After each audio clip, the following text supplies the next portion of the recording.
All right, great. So I'm going to call us to order at 6:03 p.m. for the regular City Council meeting for the City of Dunsmuir on August 6, 2020. Move this around because it's been a hot sec. So I'm going to just cover our Zoom rules as normal. So all of the mics are muted and only will be unmuted by myself during public comment windows. So there's three different there'll be four public comment windows tonight. So we will have a general public comment at item number 4, public hearing at number 9, and then our old and new business items 10 and 11. So members of the public may give public input through the chat function or may raise their hand, and that is an option in the participant section. So when you go to the bar at the bottom of your screen, you'll hit participants, you'll see your name, and you'll hit raise hand, and I will unmute you, and you will have 3 minutes. Please be patient while we work through some programming if there's any weak internet. So if you have some issues with your connection, we recommend that you don't use video because that can sometimes slow you down. If we go down at any point, we're going to wait 15 minutes and try and get everything back up. If we don't get everything back up in 15 minutes, we'll consider the meeting adjourned. So I will go to the flag salute and I will lead us off. I pledge allegiance to the flag of the United States of America and to the republic for which it stands, one nation, under God, indivisible, with liberty and justice for all. All right, thank you. So we'll now move into roll call. Wendy? Councilmember Arth? Here. Councilmember Bryan? Present. Councilmember Deutsch? Present. Councilmember Keisler? Present. Mayor Lucchese? I am present. Just some housekeeping things real quick.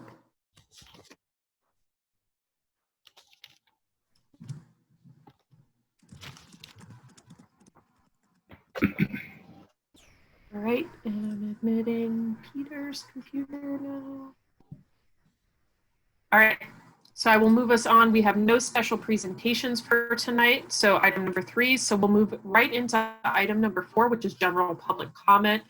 This is the time for members of the public to address the City Council on items that are not on the agenda and comment on our special presentations, which we did not have, or would like to comment on our consent agenda, which is visible here, which is just the check register for right now. So each speaker will be given 3 minutes to make their statement or may present their questions in the chat function. So I did have, let me go back to this. I did have Wendy, you had let me know that Ian Rash had wanted to give a public comment, but I wasn't sure if that was going to be a general public comment or if it was going to be specific to an item on the agenda. I believe it's about PPE that they're distributing there at the Chamber of Commerce. I think it might be general. Okay. Oh, it is general. Thank you, Ian. All right. So you should be able to unmute yourself, Ian. Yep. Everyone can hear me? Okay. Yeah. All right. Good. And I have this new fun thing. I do have, do you see the timer that I've got Yeah, you up here? betcha. Yeah, drop it. Cool. Nice. So when you're ready to go. Cool, already. Hi there, everybody. My name's Ian Rash. I'm the Executive Director at the Chamber of Commerce, and we've been working really hard over the past couple weeks to secure more PPE for our small businesses. And recently, I actually got forwarded a URL, which I'm going to post in chat here real quick, for the siskiyoucounty.org site. If you're a small business and you employ under 25 people, you're kind of entitled, I guess, to free PPE through this program. So please, if you're a small business, definitely ask them for some free PPE. It would really be a good idea. Beyond that, the chamber itself is actually just recently put in a wholesale order for about 1,000 masks, which we're going to be using to deliver to some of our biggest businesses in Dunsmuir that have the most foot traffic, because we've noticed that there's a lot of people who go to those businesses who aren't wearing masks, and it would be a good idea to ensure that these businesses would have them so that way they could give them out for free. We're also looking into buying hand sanitizer. So we're looking at the cost benefit of buying in gallons versus, you know, like smaller bottles, or maybe buying the bottles and then refilling them ourselves. So if you have any interest in that, please don't hesitate to let us know. We'd be happy to give you guys masks. It looks like we can give out about 50 masks per business. So yeah, again, don't be afraid to ask. We're always here to help. Thanks. I yield my time. All right, thank you very much. Are there any members? Madam Mayor, if I could just ask him a quick question. Sure.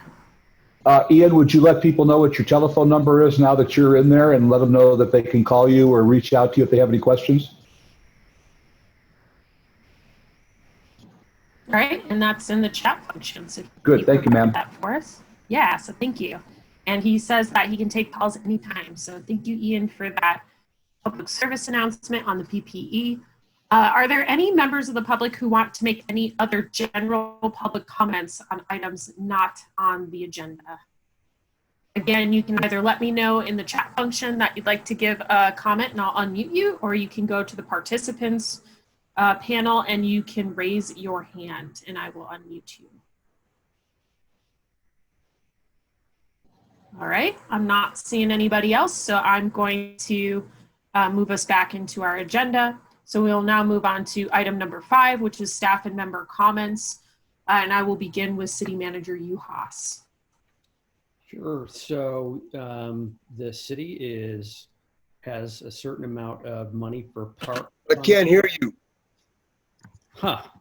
So the city has a certain amount of parks dollars coming to us through Prop 68. And as I mentioned at the last city council meeting, that we have the children's park where we're paying monthly rent that given COVID-19, we need to cut expenses where we can. And so we're looking at 2 options, potentially trading a city-owned parcel so we can get the portion of the park that isn't ours, in our hands and keep the equipment that's there.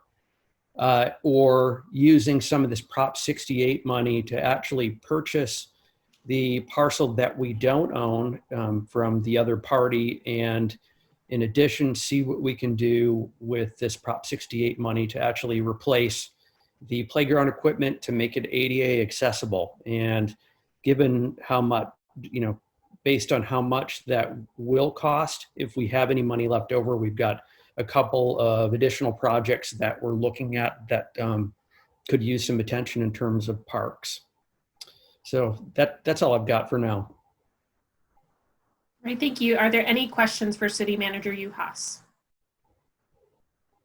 No, but I'm glad to All see that we're finally going to get some ADA, equipment for our playground. That's great. Mm-hmm. Yeah, it'd be great to get up to speed and make sure everybody can be using it.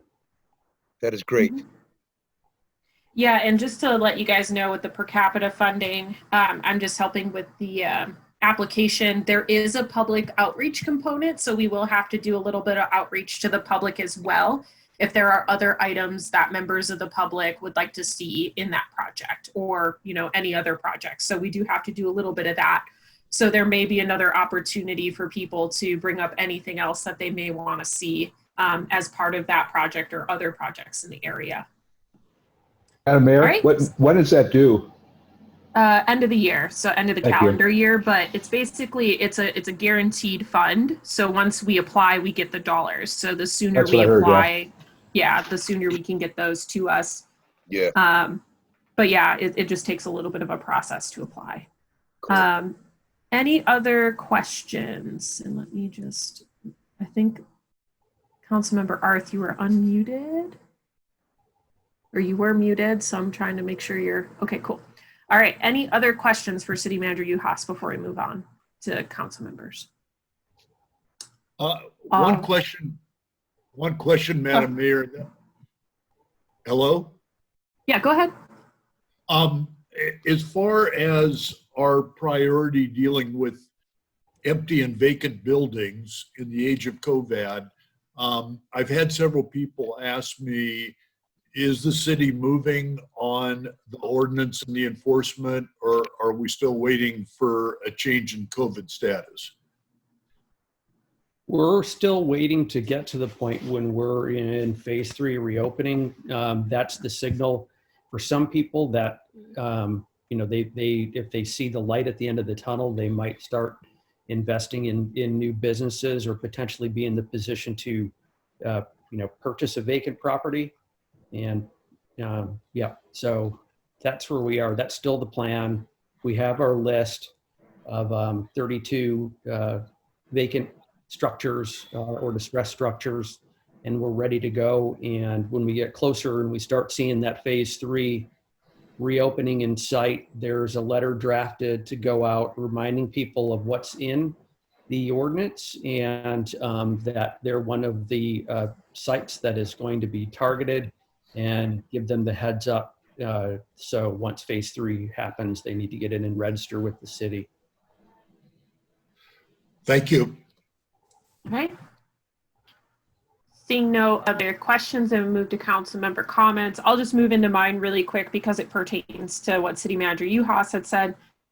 So I've just been working on the per capita funding from Prop 68. So the per capita funding guarantees the city of Dunsmuir $177,000 for parks projects.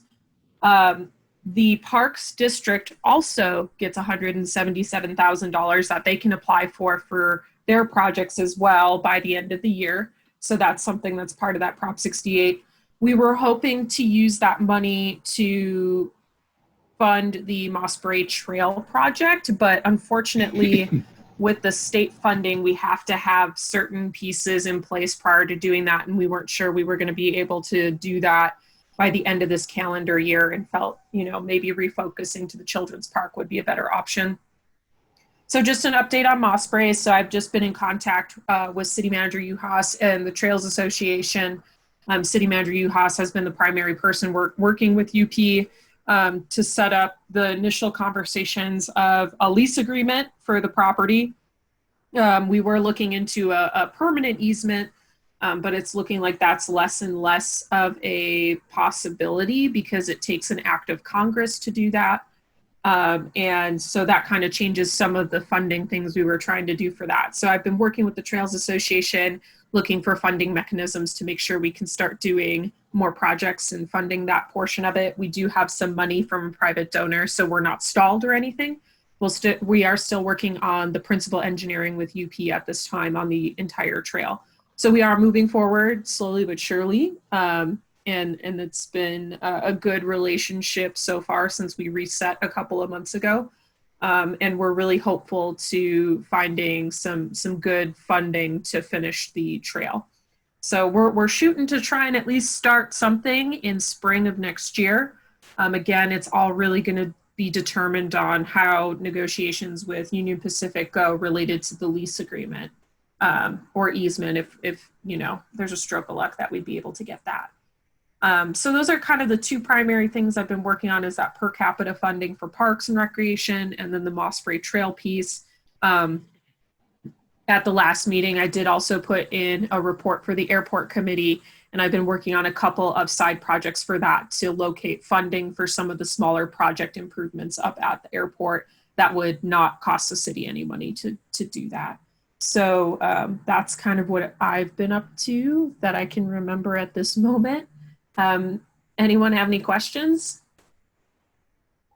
If anybody wants more detail on that, let me know. I can give them a little bit more than that on Mossbury and anything else that's just pressing.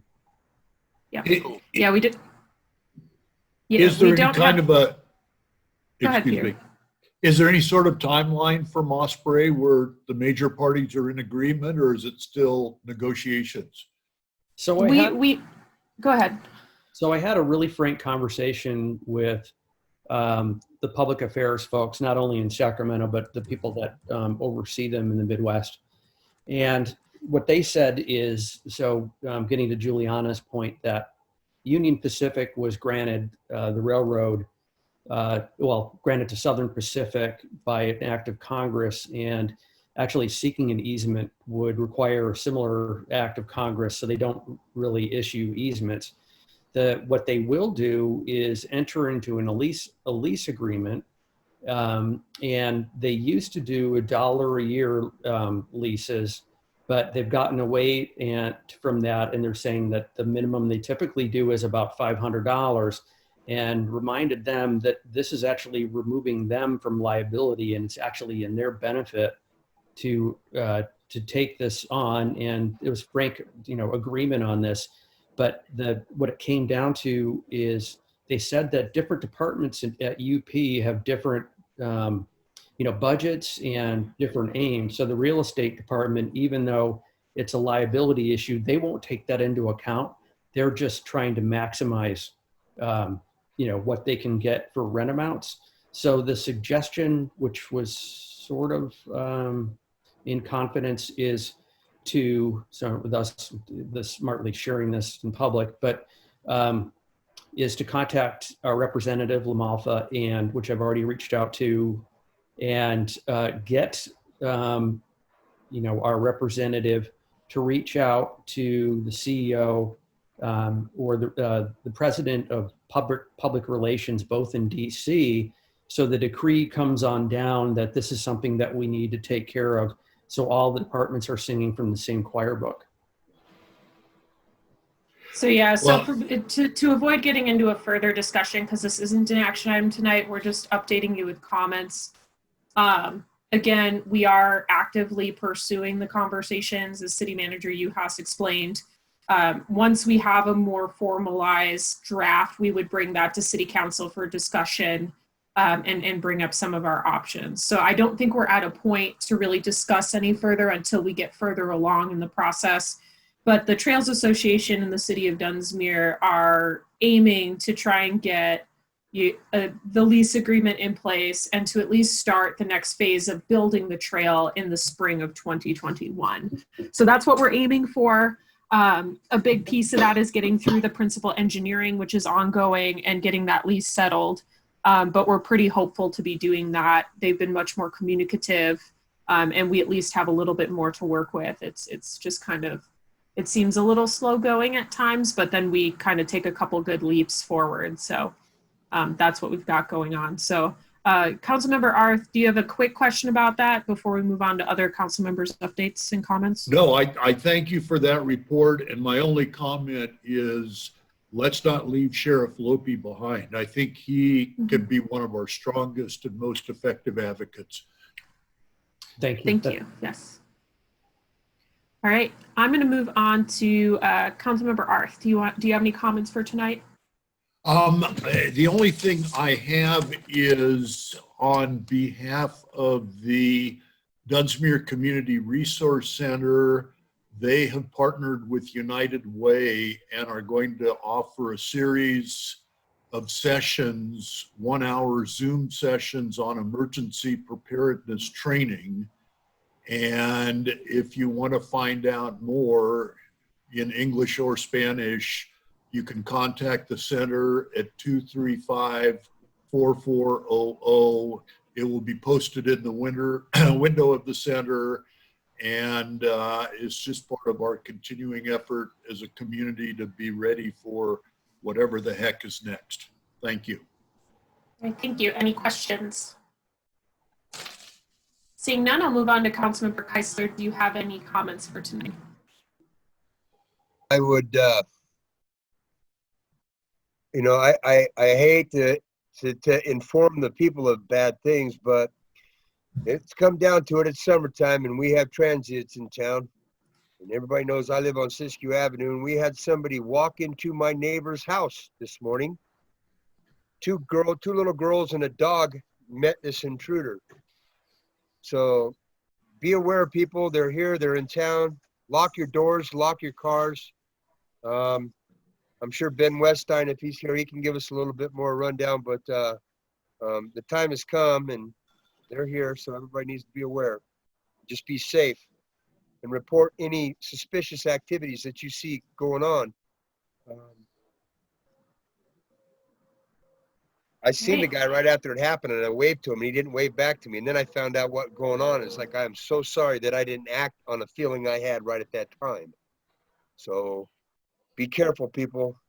And that's what all I got is to tell everybody, just be safe and lock your doors right now, because the transients have arrived. All right, thank you very much. Councilmember Brian, do you have any comments for tonight? I would just like to echo Big Dave's comments. I've heard a lot of reports, some of them verified, that there's been kind of an uptick in break-ins, car theft, etc. For everyone to be careful and take precautions. I'd also like to encourage everyone to be informed about Dunsmuir City's finances. As you well know, there's a tax measure that council placed on the ballot in November.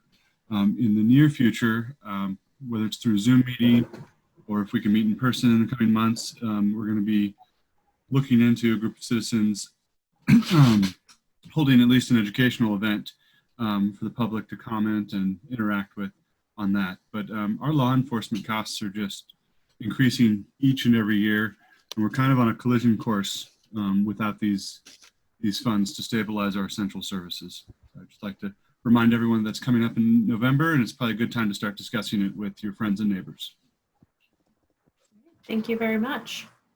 Councilmember Deutsch. Thank you, ma'am. Just to follow up a little bit on what Councilmember Arth brought up, the disaster training that he's talking about, I want to emphasize that it's meant to eventually get out to everybody. It's meant to be informative, to give people out there information on how to be prepared for a fire or an evacuation of some sort. And so it's really geared to eventually get out to everybody. And so the key is to let everybody when the Zoom meetings are posted that they are available, and particularly for people who are disabled and senior citizens, it's best to try and get the information out to them. One of the things next on my list here is I'd like to just throw something out, and hopefully it'll pick up some steam. I'm not sure if it's anywhere near anything worth an agenda item, but I do think that we should have some sort of a Staff of the Month award that goes out. I feel that two things. One, I don't think the public knows as much about all the incredible work that's being done by our staff and the quality of players that we have. But the other thing is that it gives us a chance to let people shine, and particularly if we do it where the other members of the staff vote for that each month. The other thing I'd like to talk about is kind of tied together to the 2 grants that the city just received. And I'd like to take just a moment to point out, and it's really brings up the old adage that government moves slow. Both with the airport grant and with the water grant that we received, both of those really date back to 2015, when the push was first made to start bringing the airport back. And as far as the water grant, it was a process that took over a year, people meeting. And the large purpose of that grant was of that process that we came up with, and the pay schedule, the rates that we put into place, all of that was designed so that we could eventually get to the point where we qualified for grants. So people ask, why did we spend the money? Why did I have to put in this extra money? The point is the pain has made it worth it. So now we are in a new zone where we're eligible for grants that we can really make a huge difference in our water supply. So I just wanted to point out that both with the airport grant, where we not only got more than we were asking for with totally no match, and with the water grant, all of that was because a lot of work went in by a lot of people over a long period of time. And I'm really excited to see the payoff. That's all, ma'am. Thank you. All right, thank you. Any other questions for tonight before I move us into our next item? Madam Mayor, I just was sort of asleep at the switch, but with regard to the report from Ian Rush in the chamber, I'm obviously very pleased that we're taking the initiative, even before we get to the mask ordinance, to make it easier on locals and visitors to have masks. But the Wednesday paper reported that through JEDI, there is a source of free masks and free sanitizer. So whether it's the city or the chamber, I hope they check in with JEDI, because there may be help there to draw down the cost of supporting masking. Thank you. All right, thank you very much. All right, I'm going to move us into our next item, which is committee reports. I do not have a committee report from DPAC. Are there any committee reports for this meeting? Well, I would like to take it up this for the Local Transportation Commission. I want to point out something from that standpoint. And Okay. the key there is that on one hand, right now we're going through a process of having free passes during this period of time. And they're also looking at funding it down the line so that we have a new rate structure so anybody can go on a bus and go anywhere where that bus is going for $1. If you have to transfer, you pay another $1 at the next one.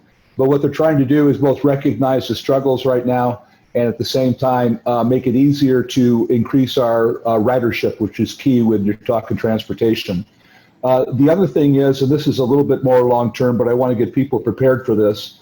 It seems to me from every time this has been brought up at the commission that all the other commissioners share my huge desire to change the nature of the structure of the way that the bus routes run. And what we're going to try and move to is to have a spoke system where for the interstate corridor, we have one bus that is an express bus that runs from whether it's Costello or Dunsmuir, whatever, but the point is it runs up and down the corridor to Wairika and back. And that part of this then would be the idea, and this is the key and what I think will really be great for the city of Dunsmuir, is that it'll provide a local transportation within the city that will simply run around the city, taken from people from their home or wherever they are up to, you know, the supermarket, wherever they have to go. And then if they do want to get on to go up to Mount Shasta, Wairika, or whatever, there's a particular time where the express bus comes along, they get onto a transfer and they're on their way wherever they're going. So that's what the commission is looking towards. We're coming up with a new set of routes and rates and everything else. But I want to let you know that I'm keeping close look on that because I really do think Dunsmuir would really benefit from having a local transportation option instead of having to wait for a bus that goes in and out and round and round. Thank you, ma'am. All right, thank you. Any questions for Councilmember Deutsch? All right, seeing none, any other committee reports? The Finance Committee did meet, but we just discussed the regular finances, generally speaking, in the city of Dunsmuir. There's nothing specific to report from it. Okay, perfect. All right, thank you. All right, I'm going to move us into item number 7, which is approval of the minutes. So this is for the City Council regular meeting, July 30th, 2020. Is there any discussion on the minutes? Make a motion to approve the minutes. Is there a second? Second. All right, motion by Councilmember Keisler, second by Councilmember Bryan, approval of the minutes as submitted. Any other discussion? Seeing none, Councilmember Deutsch? Aye. Councilmember Bryan? Aye. Councilmember Keisler? Aye. Councilmember Arth? Aye. And myself is also an aye, so the minutes are approved. Move us into item number 8, which is our consent agenda item. We have one item tonight, which is the check register for July 25th through July 31st, 2020. Any discussion? Madam Mayor. Move the consent agenda. All Madam right. Mayor. Councilmember Keisler. And at this point, if there's something on this agenda that I feel there's a problem with, I should say so. And I kind of think we have a problem with 11A, a resolution encouraging. I don't Hey, feel this that, is consent agenda. So Councilmember Keisler, we will get to that item at 11A. But this is just for consent agenda items at this point. So there was a motion by Councilmember Arth to approve the Then I'll consent second. agenda. I'll And then second. there's a second by Councilmember Keisler. Any discussion? Seeing none, Councilmember Deutsch, Aye. Councilmember Bryan, Aye. Councilmember Keisler, Aye. Councilmember Arth, Aye. and myself as an aye, so the consent agenda is approved. So we'll now move on to item number 9, which is a public hearing for the local hazard mitigation plan. This item was submitted as a additional staff report by our contract planner, Rico Tinsman. Do we know if City Manager Uhas, are you going to give the staff report for this, or do we have Rico available today? Yeah, Rico has, a competing meeting tonight. So basically what you guys have in your packets is a draft copy of the local hazard mitigation plan, which, we've brought updates through DPAC to the council for a number of months. And so we've got a pretty tight draft, and what we're doing is looking to see if there are any substantive comments on the draft plan. And if not, the process would then be for you guys to provide approval for staff to submit the draft to Cal OES and FEMA for review. And then once FEMA reviews it, they'll issue what's called an approved pending adoption notice. Given how fast Cal OES has been in FEMA in responding to things for us, that should take only a couple weeks. Then we would bring that, that notice from FEMA back with the LHMP and seek final approval from council. And then, the idea here is once we get the LHMP in place, the city will then be eligible for FEMA hazard mitigation funding, which we need in place in case we have a catastrophic event, and to get us prepared so we don't have a catastrophic event and we have access to funding to help us towards those ends. All right, council members, I do have the staff report up available and the attached draft. If we need any discussion on something in particular, I can scroll to that. Do we have any clarifying questions at this point before I go to public comment? No clarifying questions? No, ma'am. All right. So now I'm going to go to I'm going to open the public hearing at 6:35 p.m. And is there any public comment related to the local hazard mitigation plan draft and the possible adoption of that draft and into our general plan safety element? Again, you can either let me know in the chat that you'd like to make a comment, or you can go to the participants and raise your hand. And I see Linda Scheiben. So I'm going to unmute you. You should be able to unmute yourself. Thank you, Mayor. All right. Thank you, Madam Mayor. I'll just make it quick. I just wanted to reiterate our support from DPAC. And I wanted to extend our thanks to City Planner Tinsman. Rico did a fabulous job and he really hung in there through some of the challenges. So I just wanted to make sure that we provided some real good kudos to the work that Rico did, because we couldn't have done it without him. And he was able to negotiate some of the ridiculous bureaucratic challenges that he had. So I want to thank him and thank you all for your support. And that's it. Right, thank you. Yeah, thank you so much. All right. Is there any other public comment related to the draft local hazard mitigation plan or its adoption into the general plan safety element? Again, you can go to the participants and raise your hand, or you can let me know in the chat. All right, seeing none, I'm going to close the public hearing at 6:36 p.m. and move us into discussion. Councilmember Deutsch, would you like to start us off? I'm just in favor of moving forward with it. I have no questions. Okay, well, I'll just throw it out there then. Does anybody have any discussion or questions or would like to make a motion?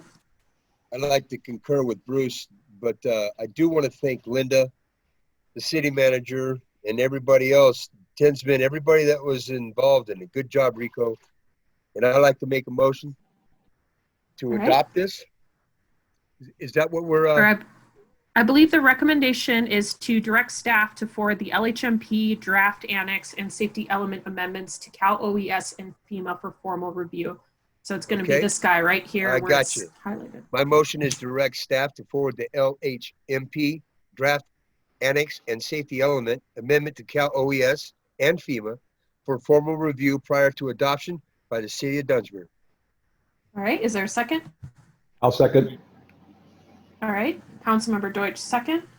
Is there any discussion on the motion at hand? Seeing none, Councilmember Deutsch. Aye. Councilmember Bryan. Aye. Councilmember Keisler. Aye. Councilmember Arth. Aye, with thanks to everybody involved. Yes, and myself is also an aye. So the motion carries, and we will forward the LHMP annex and safety elements to Cal OES and FEMA for review. And that will be brought back to us once they confirm that they are happy with that product. So thank you, gentlemen, for that. And thank you, Deepak and Rico Tinsman and our city manager, Juhas, and everyone else involved with that. So thank you. It is a bit of an undertaking. All right, so that concludes our public hearing for tonight. So I will now move us into item number 10, old business.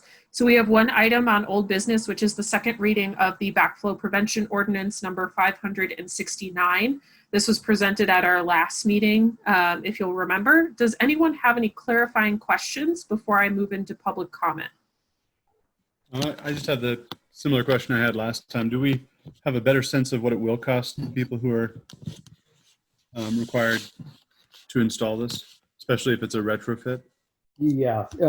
So what it will require is the installation of a check valve, which is, and it's kind of convoluted, but there needs to be an air gap between the drinking water and anything else that may end up in a very unfortunate circumstance that may end up mixing with it, and the air gap is to prevent that from happening. A check valve costs about $100 to maybe $150, but whoever needs to install this will have to hire a cross connection specialist to install, and I'm not sure on the rates of what they charge. Councilmember Arth, you have a question? Well, I'm assuming this may not be well received by all of our citizens, whether residential or business. Assuming this becomes an ordinance of the city of Dunsmuir, how are we going to let people know about it? Well, isn't this supposed to be grandfathered to anybody with existing? It's just for people that are new? So Well, I'm going to let City Manager Juhas answer that. Yeah, so I got a little bit better clarification on it, and so what's going to happen is we're going to send a survey out to everybody in the community. Commercial will be first priority if they aren't in good shape already. The list of questions to answer, and it's all about existing conditions on site. Whether this is commercial or residential. And it relates, do you have standing water on your property? Do you have, hazardous materials stored on site? And based on your answers on that question, some people will need to move quickly to get up to speed and meet the California mandate for this. But for other folks, you have at least a year to get up to speed, and there are extensions available for extenuating circumstances.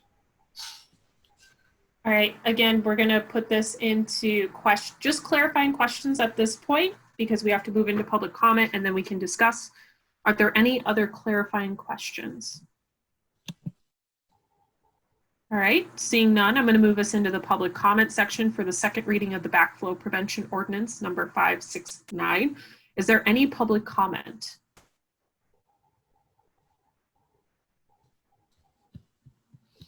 All right, seeing none, I'll move us into discussion. So I'm just going to start us off. It's my understanding is that this is a state mandated ordinance. We have to put this in practice. And it sounds like there is an ability to be flexible with individuals who may have a financial issue. So I know that we are working with them on this.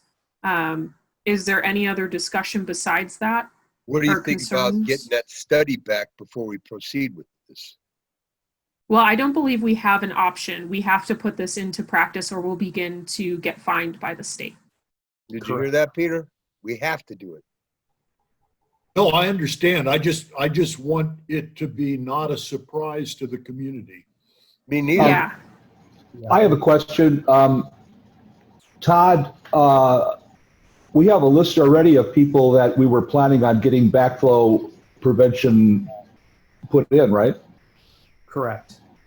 And how many do we have, like a specific number or a general number, and what might that general or specific number be? No, I don't have that number at hand. The water department does. And given that these properties don't currently have backflow prevention, those are the folks that are probably going to be required to get up to speed, the quickest. And I would reiterate what Juliana said, that in certain hardship circumstances, there is grant money available to help defray the costs. Well, the reason I'm asking is because I thought that we had already identified some money in EDP, or I'm sorry, one of those grant plans, in order to help pay for backflows. Isn't that true? Yes, we do. And is that money available? Is that something that could help the people? Yeah, we have some money available. We also have some additional money that we've identified as well. Okay, so when we're talking about residential, you think that we can help folks with the need get through this? Is that part of the message we can put out? Yes, it's just, I don't know how far this will stretch, and it really is going to come down to what the state says in terms of means testing. Okay, well, that can at least give us a sense that people out there can have some resources on the edge. Yes. Well, the other big, go ahead. May I? Go ahead, Councilmember Keisler. What we're trying to do is with this backflow thing, let's get technical. It's a poop preventer. It's going to prevent poop from coming into your home and destroying everything that you own. We have a city council member that has experienced that. I lived it with him, and it is a liability for the city. So having this is good. The thing that I was concerned about is putting a burden on the people to have to do it. But if there is money available and we can help the people do this so that we are in compliance, then I'm ready to make a motion if anybody else. Real quick though, Big Dave, I believe this is for water backflow, to protect the water. It is. Yeah, that is one This is not correction the to sewer. clarify that this is for water backflow. So because we have an untreated water system, if at all, so like City Manager Uhas said, a lot of this isn't going to apply to a majority of commercial or residential users. One of the larger things that this applies to is like if you have a pond in your yard where there's stagnant water where it could accumulate biological issues, that if something happened to the water system, that gets sucked up into it. One good example is the city of Ventura had about, I think it was 60% of their water lines got infected with different E. coli coliform after the fires in 2017 or 2018. And one of the reasons why that happened was people didn't have a backflow device in there, and so it contaminated all of the water through the system. So this is for water backflow. I stand corrected. Either way, these are backflow prevention devices that protect our homes. We got to have them, and if there's ways for people to acquire money or to get help to bringing them in compliance, then I'm all for it. All right. Did you want to still make a motion, Councilmember Keisler? If I could, Go I ahead. would like to make a motion that we adopt 569 by title only. Okay, is there a second? I'll second. All right. Motion by Councilmember Keisler, seconded by Councilmember Deutsch. Is there any other discussion on the motion at hand? Yes. I mean, I realize we're being told that we have to do this from the state or we'll get fined, and maybe that's enough to make us just move forward with doing it. But without the knowledge of what it costs, even in a range, I just find it very difficult to even, consider this rationally. Because like we all know, if it's a couple $100, it's a great thing. If it's a couple thousand, that might be a hardship that just can't be sustained. And we're really in the dark that way. The other thing is the exact list of things. The more I read through it, the more it seems like it would apply to a lot of residential. If there's any possibility that water, comes from the outside and could get into your system at any point in the ground, it seems like it's actually pretty broad and we don't know what it costs. So it's really difficult to, if it's just because we have to do it and we have no other choice, I understand why we don't have a little bit more info, but I guess that's my position on it currently. Okay, Councilmember Arth. Well, I support the adoption of the ordinance for a number of reasons. And my enthusiasm to vote yes goes up if we actually do the survey approach. I think the survey approach is a smart way to do it. And when the recipient of the survey gets their notice, it would be nice if it says, you know, the city can't help. There are different ways to get this done for the good of all. Thank you. Yeah. Thank you. Yeah, and just to let everyone know, the survey is required as part of the implementation of the ordinance. So it's a state thing. And it, by the way, it is mandatory. So especially for commercial people, you will have to fill out that survey, or that individual commercial entity may be fined by the state. It doesn't work that way for residential, although residents should all reply to the survey. I believe it is still required, but I don't believe they're eligible for the high fines. So To add just go ahead. to that, I got a little verbose on the first version of the survey, so I've truncated it, so it's ready to go. Okay, great. All right, there's a motion on the table. Is there any other discussion? Seeing none, we'll move into a vote on a motion to approve Ordinance 569, Backflow Prevention Ordinance by title only. Councilmember Deutsch. Aye. Councilmember Bryan. Abstain. Councilmember Keisler. Aye. Councilmember Arth. Aye. And myself is an aye. Motion carries. All right, thank you. Move into item number 11, which is our new business, and we'll begin with item 11A, which is a resolution encouraging the wearing of masks indoors, and the recommended action is motion to approve that resolution. Councilmember Keisler, you had brought a concern up during the consent agenda. Would you like to voice that concern first? Yeah, my concern is that I know that John Kenny told our city manager we should remove it from the agenda. So I kind of think we should remove it from the agenda. We encourage people, but we should not make a resolution on it. Well, actually, clarify. Go ahead, City Manager Uhas. Yeah, so I originally had a resolution making it mandatory to wear masks indoors under X conditions.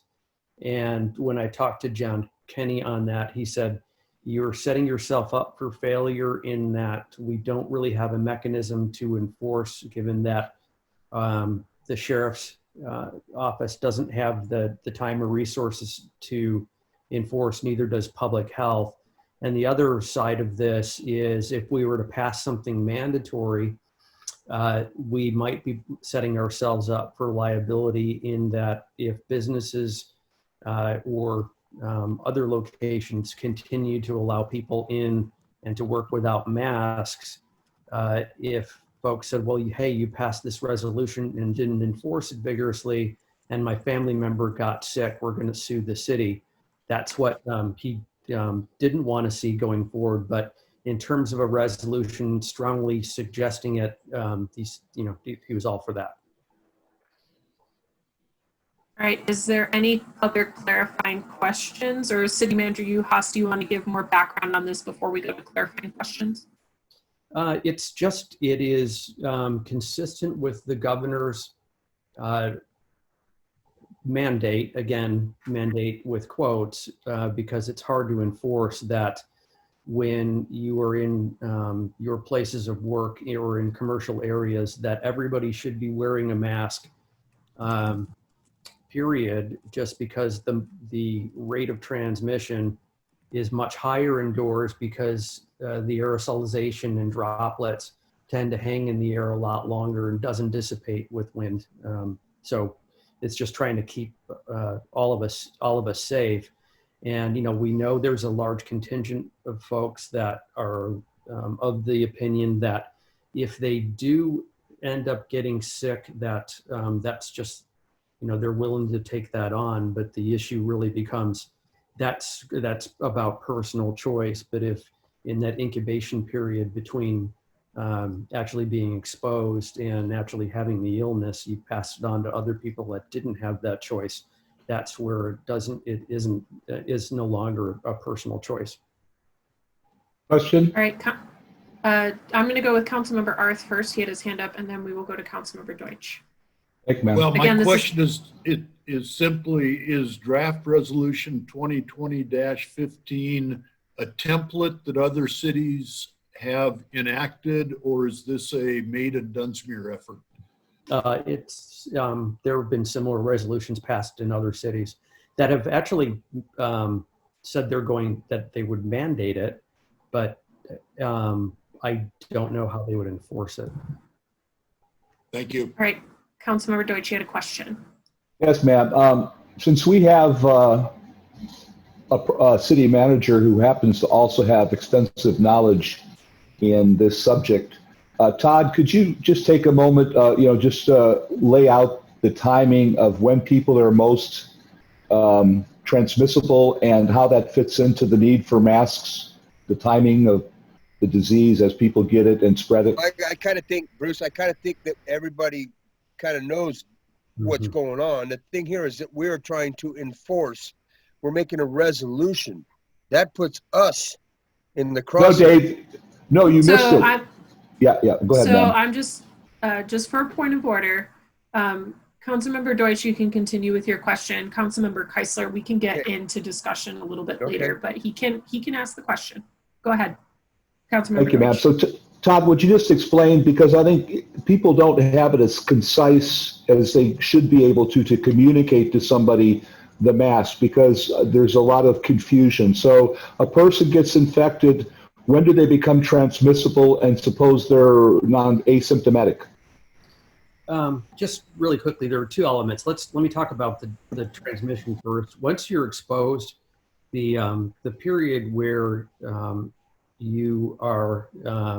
you've been exposed to the point when you actually are showing symptoms, or in a lot of cases you're then asymptomatic and then you're walking around with it longer, is typically about up to 14 days. And so it's usually about 10 to 14 days.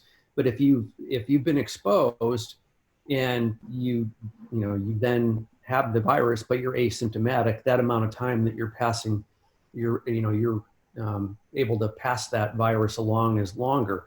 Now, the other part about the mask piece, I would strongly suggest folks go to PBS and just Google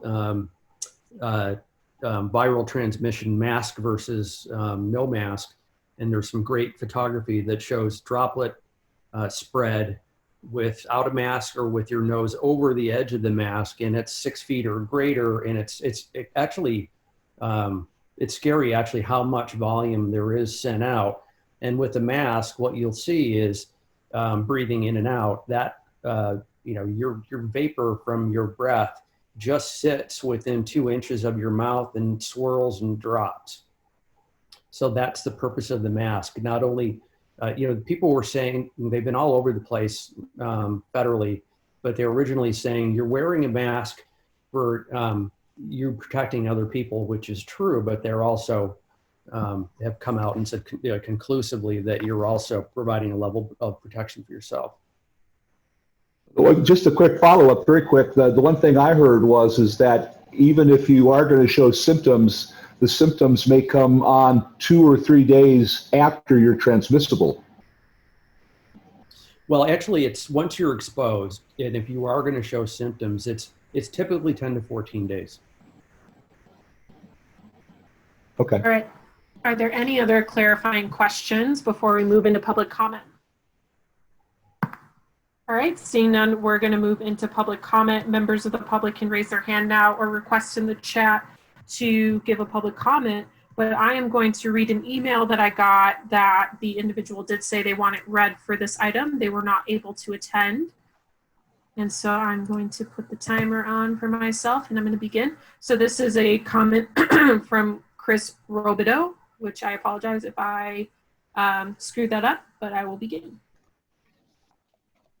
I am very concerned about the proposed Dunsmuir City ordinance that would make it a finable offense to be unmasked in any business. This is extremely troubling for a number of reasons. First being that the CDC recommendation for people to wear a mask covering if ill or immune compromised is exactly that, a recommendation, and is not in fact true law.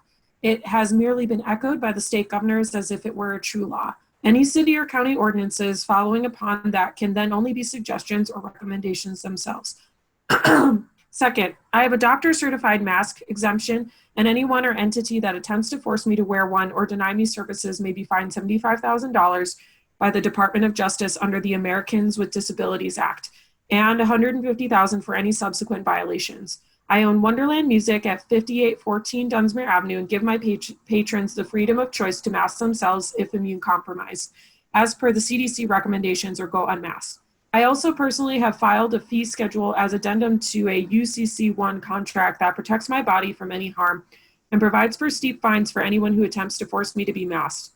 I will never ever force another human being to deprave themselves of oxygen, raise their blood CO2 to dangerous levels, nor force them to lower their natural immune response, which is what the wearing of masks does. There is a ton of misinformation out there, and most people are operating on fear, ignorance, and outright lies where concerns, quote, SARS-CoV-2, aka COVID-19. I cannot make tonight's meeting regarding the issue, but in lieu of attending, I strongly urge you to turn down any proposal that would fine business owners or individuals for exercising their freedom of health choice and either follow the CDC recommendations or not.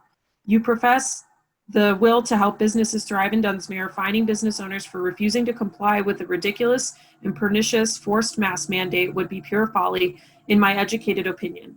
In my case, it could not cost you personally, as the CEO of City of Dunsmuir, Inc., and the liable of a high dollar liability suit and commercial lien if there is any attempt to force me or my employees or patrons to cover their faces in a useless effort to screen out the 0.1 micron sized COVID-19 virus. The smallest screen mesh on any mask is around 10 microns. I know the health facts and truth about the pandemic and can prove in any court that forced masking is actually doing much more harm to people than breathing viruses in and out and building antibodies to invaders naturally, as nature has intended since the dawn of human species. Masking is not the, quote, new normal, but instead the, quote, new abnormal. I am not the only individual or business owner in Dunsmuir who feels this way. I predict you will garner strong opposition to any ordinance forcing people to wear masks in lieu of fines, and if implemented, will end up causing much more damage to the business community than any good you may think it might do, based on voodoo science and outright lies. Leave the CDC recommendation alone. No new mask ordinance. Thank you for your consideration on this matter. All right. Boy, that was really perfect. You must have practiced that. I did not. Actually, I was really concerned it's decently long. I was actually concerned I wasn't going to make it, so I sped up. Madam Mayor, could you repeat the name of the author of that letter? Chris Robideau. Chris Robideau. Okay, thank you. Yep. So Devin Warner would like to make a public comment as well. Let me find you. All right, Devin, you should be unmuted. Hi, people. Can you Hi, hear Dev. me? All right.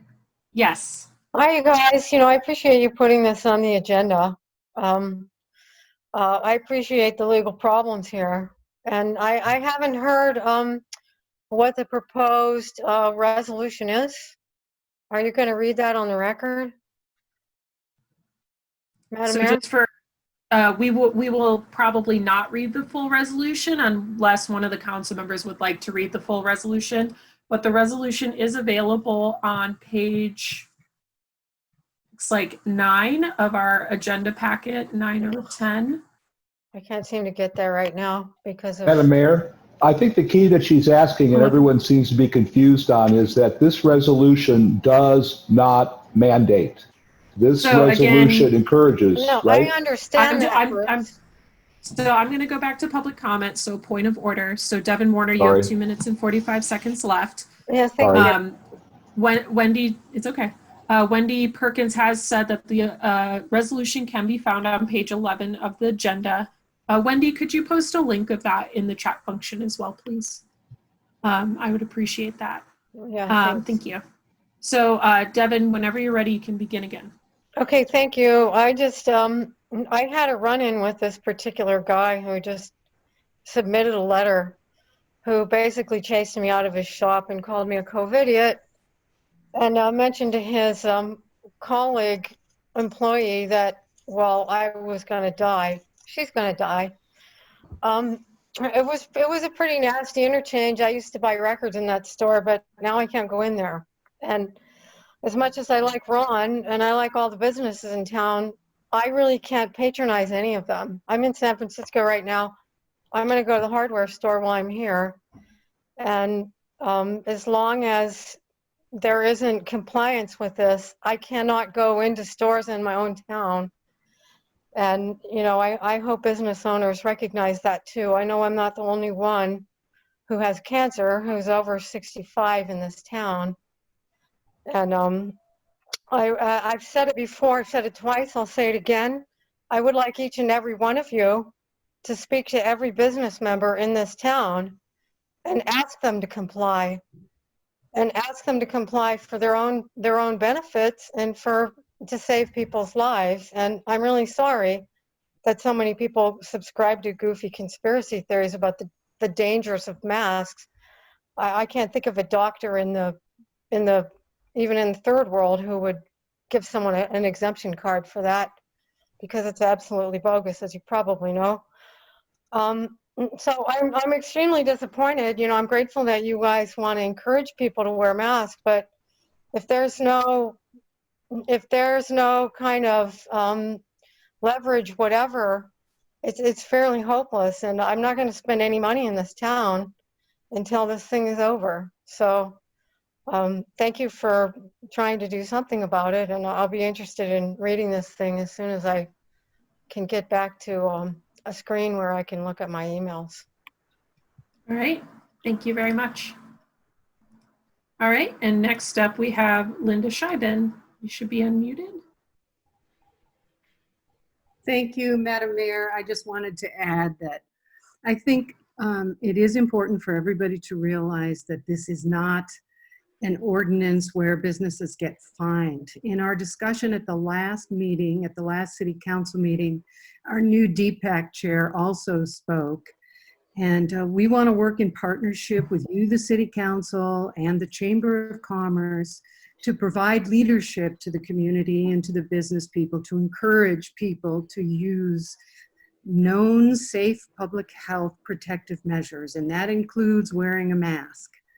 And it's very important that we wear a mask to prevent the spread of the coronavirus. We're now looking at data from studies that could put the United States at 300,000 deaths by the end of the year. Now, I know that's just an estimate, but we are seeing a surge up here, and we could continue to see a surge up here.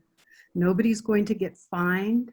I appreciate the fact that you're trying to provide some additional leadership, because your words count in this town, and they will go a long way to help people take it seriously. And the DPAC team wants to work with you and the chamber so we can put out a consistent message that is encouraging people to use protective masks, to keep the social distancing, and do the right thing to protect all of us. Thank you. All right, thank you very much. Are there any other members of the public who would like to comment on this item? Again, you can just let me know in the chat function if you're having some issues with the hand raising. All right, seeing none, I'm going to close the public comment and move us back into discussion. Council members, would you like to discuss the item? I'll just open up the floor. Go ahead, Councilmember Deutsch. Yep, go ahead. Thank you, ma'am. I'd like to first start off by saying that, reminding for those who don't know, I'm a retired Navy commander, equivalent to lieutenant colonel in the other services. And I was able to achieve that rank by adhering to science and adhering to knowledge and processes of evaluating things. And when I look at the situation we're in right now, and you look around the world at other countries and how they're faring, we're the only country right now that is racing and continuing to increase to the point where we're having over 1,000 people dying every day. One person essentially dying every minute. And it's because of a virus that can get into you and kill you. The idea of wearing masks is what we as a city, as a community, are going to have to do if we're going to want to avoid what is happening in other small rural towns right now. And it's happening because the people in rural areas have not felt the scourge, have not had their hospitals fill up have not had to bring in refrigerated morgues. So the point is that if we as a city, as a community, can really get together, and that's why I'm excited about the fact that we have the chamber, the Disaster Preparedness Advisory Committee, the council, all and the Dunsmuir Community Care Team, all working together to recommend as best we can that people wear masks. It's a matter of encouraging people, and as was laid out, it's really not practicable or good for us in a legal sense to put ourselves into a situation where we're mandating it. But if we send up and make it very clear in the way we look at this as a city, that encouraging this is about the survival of our community, about the survival of a community that has an extremely large number of senior citizens, that has an extremely large number of handicapped people. That means that those are the people that, if we don't be careful, could end up getting it through community transmission, through stopping at the gas station or wherever it might happen to be. And so that's all I want to say, and I want to make it very clear as I started off. I've been marinated in science, and the idea that this is some sort of a conspiracy or that there's some sort of magical way of looking at this as some sort of whatever just boggles my mind. We live in a world where we have a country with the best minds, the best universities, the best doctors, all telling us what we need to know. And I think as a community of Dunsmuir, we should listen to it. So I highly encourage that we encourage people to wear masks. Here, here. All right, is there any other discussion? I second what Bruce said. Councilmember Arth? Well, early on, Councilmember Keisler, maybe on a secondhand basis, said that our city attorney has issues with this resolution. I sort of am miffed that not all 5 council members are in the loop, but I see neither the sheriff's office on this call nor the city attorney. So Actually, Ben is here now. oh, good. I would like to know what the sheriff's office thinks about the resolution if Ben's had a chance to see it. But more importantly, if I look at whereas number 10 on page 11 of our agenda, it says the city will impose a requirement. Yeah. You don't get to encouragement till you get to page 12, section 1. So it's a requirement on page 11 and it's strongly encouraged on page 12. And, you know, with my legal background, unlike that of some of the other council members, there are problems with liability. There are problems with lack of clarity. There are certainly problems with enforcement. Who's going to do this? The code enforcement officer, the sheriff's office, or whom? Well, I think, Peter, I think what happened here is that it started off as one resolution and merged into another, and there are remnants of the original. So it seems like the best thing to do would be to table this to the next meeting and have that resolved. But, you know, the whole idea throughout is to encourage, so there would be no need for the sheriff, there would be no need for code enforcement, because we're not making any kind of a mandate. So I think what you're looking at is 2 remnants of 2 different resolutions. Well, it reads it's in total conflict the way it's drafted. I could see that. You both got a point. Madam Mayor, I'd like to make a motion to table this until it can be reviewed, examined, and brought back to us with clarity. All right, there's a motion on the table. Is there a second? I'll second it. Meet you. I'm going to give it to Councilmember Deutsch. Is Thank there you, any gentlemen. discussion? Is there any discussion on the motion at hand? And just to summarize, I believe what we're asking for is to clarify the language, and especially with the city attorney, and to answer the question, is or is there not a fine? And if there is, what is the enforcement procedure, so we can bring that back at the next meeting? And Yeah. Ben, Could we hear from the sheriff's representative? Yep, Ben, go ahead. Yeah, can everybody hear me all right? Yeah. Yes. Yeah, so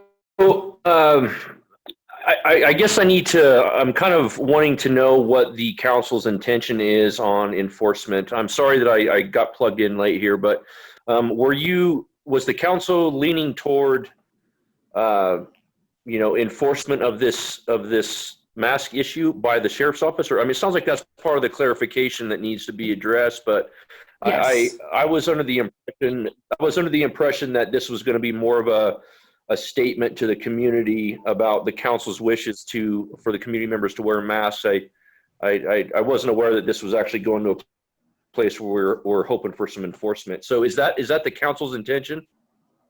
I think right now we don't really have an intention. I think right now we're requesting more information on if we did go that option, what would that all entail? And since it sounds like there's probably favor to table it, that might just be something to work with City Manager Uhas to bring to either the next meeting or when you guys are ready. So this, I would assume by next reading. I'm going to let City Mayor. Manager Uhas go first. yeah. Okay. So this, the part about enforcement that Councilman Arth read out, that should have come out. John Kenny and myself, we both missed that. We can't. It doesn't jive with the rest of the resolution. It isn't something that we can enforce. But the version that we have in front of us, we've got John Kenny's blessing on that line, that where should have come out. So I'll bring it back. All right, council members, are there any other questions or discussion on the motion at hand? Yes, Madam Mayor, it's imperative that I have this one. There's an aspect to this too. I think me and Matthew will both agree. There's a financial thing with our contract now that we're having them do more enforcement. I mean, this is a whole nother realm. Madam Mayor, can I really step in? I think that if we were to come up with what we want making it mandatory or encouraging, I feel that right now all five of us would say encouraging. There's confusion about what's going on here. I think if we ask the question, wouldn't it be all of us wanted encourage but not mandate? I would agree with that. I'm going to stop you guys there. Again, we're discussing the motion at hand, which is to table the item and bring more information at a future meeting. Yep. Is there any discussion on that item? Call for the question. All right, there's been a call to question, council member. So the motion at hand is to table resolution 2020-15 to a future meeting and clarify information and get feedback from the city attorney on proper wording. Councilmember Deutsch? Aye. Councilmember Bryan? Aye, but with the understanding that if staff has more important things to do, I think largely we were just trying to reiterate our support for state and federal recommendations. Okay. Councilmember Keisler? Aye. Councilmember Arth? Aye. And myself is an aye. Motion carries and the item is tabled to a future meeting. So we're going to move on to item 11B, which is resolution 2020-16 outlining loan terms for the general fund to airport enterprise fund. So this is an extension of our discussion at the last meeting in relation to a to-from note pertaining to I believe it's $85,000 that the airport fund is owing to the general fund. City Manager Uhas, do you have anything to add to the staff report or anything? I do have a summary on this slide. Yeah, if Blake, if you have anything to add to this, please go ahead, or if you want to just let folks discuss. And Blake, you should have the option to unmute. Go ahead. Yes, thanks a lot, Juliana. I don't have anything to add. That's a perfect summary right there. Okay. Any clarifying questions from council members?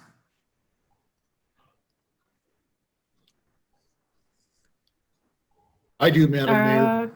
Sorry, go ahead, Councilmember Arth. Well, the question to staff is first of all, thank you for finally getting us to this point. It's been a long grind. My question is an amount not to exceed $85,000 What if it turns out in the current fiscal year or the next fiscal year that, God forbid, the airport needs $20,000 and the only place it could come from is the general fund? How does that get recognized under this resolution? So we would basically have to revisit this resolution if that ever came up. And I think that's basically similar to the process that we've been going on so far since we've had the budget discussions last year, which is we've spent very, very minimal time and resources, specifically funding. So any other requests for additional funding from the general fund would have to be brought back as an action item, and we would amend this resolution. Would you be would you be friendly to a section 2 that says no more general fund expenditure except upon concurrence by the city council, and that it will be added to the debt? So not to get into discussion, we're just doing clarifying questions, but we could add additional sections as we see fit as a council. So again, not getting into discussion, just clarifying questions. Thank you. Councilmember Arth, did you have anything else? No, thank you. And Councilmember Bryan, I thought I heard you earlier. Did you have a clarifying question? Yeah, it's more in the same vein as Peter's, whether we could, to save time in our council meetings, set it up so that rather than it just occurring, I don't know, we'd have to lay out probably on an annual basis, concurring with the audit, that we start accruing the debt at the point at which it's determined what amount was used to fund with the audit. But Blake, I don't know if you have any thoughts on how that might occur. If it's not a clarifying question, but I'm interested in adopting a structure that we don't have to revisit every time it happens. I like that a lot.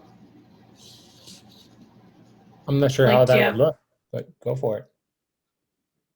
So just to clarify, looking at other resolutions with similar items, we could do an additional section stating the process for that. We could also, not to exceed, you could change that number and say not to exceed 100,000, for example. And so that does give you a small, $15,000 window that, if this year, operations wise, there's $7,000 more, we still haven't exceeded that 100,000. So there's a couple different ways we can do it. So once we get to discussion, we can discuss further. Did that answer your question? Yes. Okay.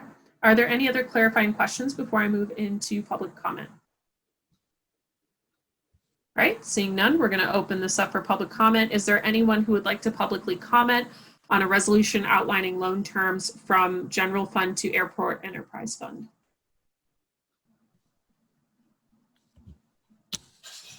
All right, I'm not seeing any hands or comments in the chat function, so I'm going to move us right away into discussion. So Councilmember Arth and Bryan, so there's a couple different ways we can do it. We can add a section 2 that outlines the procedure for how we would revisit additions to the loan payment or to the loan itself and what those procedures would be. There's a lot of different options. We could leave it to the discrepancy of the finance committee. You could bring it back every annual year to review. But this was a pretty standard language for other enterprise loans, if you will, to general fund loans to enterprise fund loans. So it was just basically based off of that template from other cities. So that's how that kind of came about. So I'm going to start with Councilmember Bryan. Did you have any discussion on this item? Yeah, following up on kind of the vein we've been discussing, I do think to avoid somewhat complex calculations, annualizing interest that gets applied, any random day, week, or month, it probably would be good to maybe just have, the finance committee receives the audit. At that time, we can outline how much in deficit it was spent, was spent on it, and we can take it to council, and that'll be probably, a healthy once a year look at where we're at relative to it. I think that's probably there. My other discussion point is with the interest rate. I'm happy to see an interest rate and maybe 2%. I mean, that's my main opinion, that there needs to be some, but I'm a little skeptical that 2% is going to match inflation, although it's a lot closer than no interest rate at all. I don't know if Blake or Todd, if you have any thoughts on it.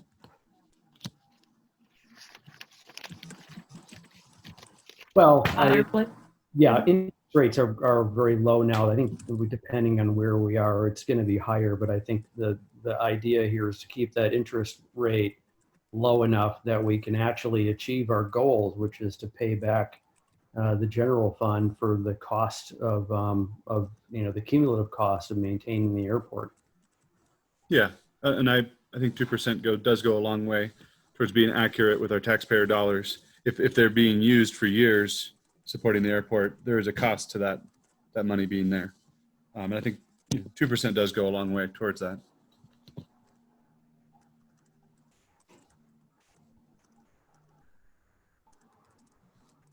just typing up. Councilmember Arth, go ahead. Well, I'm wondering, for the good of the order, if it would be okay. There's an urgency to this and there's not an urgency to this because we've been dealing with it for several fiscal years. But could we, with collaboration between the city manager and Blake and the chair of finance and you, Madam Mayor, could we just add a section 2? Well, now all of a sudden there's a section 2. Yeah, I just typed this up really quick to try and capture what you guys are talking about so we can do this in real time. Well, so I just put, I don't want yeah. anybody to be uncomfortable that why did we do this so quickly? We should have thought about it another week or so. But the point has been made by the chair of finance. And so I'm happy to do whatever the majority wants to do. I think it's fine to put in the section 2. Like I said, so what I just typed up was the status of the loan shall be reviewed at the time of the annual audit at the city council. City council may at that time change the loan amount. Does that kind of capture generally what you'd like to do in terms of reviewing it? And ignore this, so it should be a 2. Okay. So procedurally, what you would do is you could motion to amend the resolution to include this language would be our procedural item. The other thing we can do is give staff direction to include it and then bring it back at the next meeting. Madam Mayor, I move we adopt the resolution as amended. I second. With the section 2, okay. So that's a motion by Councilmember Bryan to approve resolution 20-16 with the addition of section 2 as it reads here. And Wendy, I will send that to you. And it was seconded by Councilmember Deutsch. Is there any other? And to be clear, I don't think it was made clear what we're doing with this. We're locking in the 2%. So, right? Yes. Yes. Good. So the way that I have this typed out is we would only be able to change the loan amount per year. So the interest rate would not change. Is that right, Todd? And just. That's correct. Okay. Thank you. Sorry. You're okay. Any other discussion? Just a brief one, Blake. When are you, I mean, is it from today? When are we adding this 2% interest? I mean, what is our annual date for it? Is it our fiscal year? Is it when we receive the audit? I say, I mean, in my mind, I could think when the audit comes out and we get the amount, we apply that 2% on that amount. Okay, that makes all the sense in the world to me. If it's I think like it was section 2. Do we do one right now, right? Yeah. In other words, you just said, Blake, that we wait till the audit comes out. That's for the adjustment, but we're looking at this loan starting right now, right? We would go off of our last audit. Right. Yeah. And That's then what I mean. in the future, if our audit, I believe this year we will not. I mean, from what I understand, it looks as if we won't actually incur any debt this year. Yeah, I'm hoping. Yeah. So, all right. So yeah, so at the time of the next year's audit, it would then be assessed at 2% interest. Just to Well, my only pushback on that is if you look at our newly adopted budget, it shows a deficit budget for the airport. And it's a fairly small deficit at this point, but it is already in deficit at the beginning of our budget. So do we really want to limit ourselves just to the loan amount, or do we want to say loan amount and related terms? And should we key it to the annual audit of the city council, or should we key it to the annual adoption of the budget? I think, I believe, Peter, because this is going to be the actual amount, be 2% off the actual amount borrowed. The audit's more appropriate. Also, I just think we need to apply it to take our balance now, apply the 2% for this year that we have, and then next year, because of the $20,000 grant for administrative costs, et cetera, or whatever, it was free to be used for other things.